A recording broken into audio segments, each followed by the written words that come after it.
Same.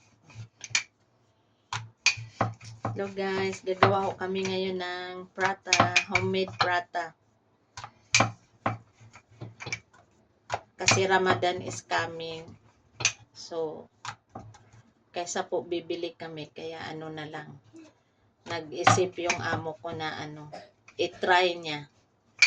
Try gumawa ng homemade prata para hindi na kami bibili. Yan ang gagawin niya. Yan. Tapos na ho yan, pinahinga.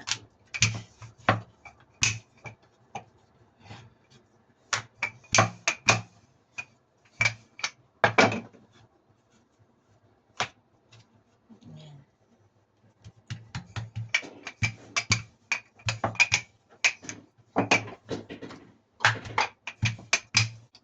Ayan na po. Ayan na ang DIY na prata.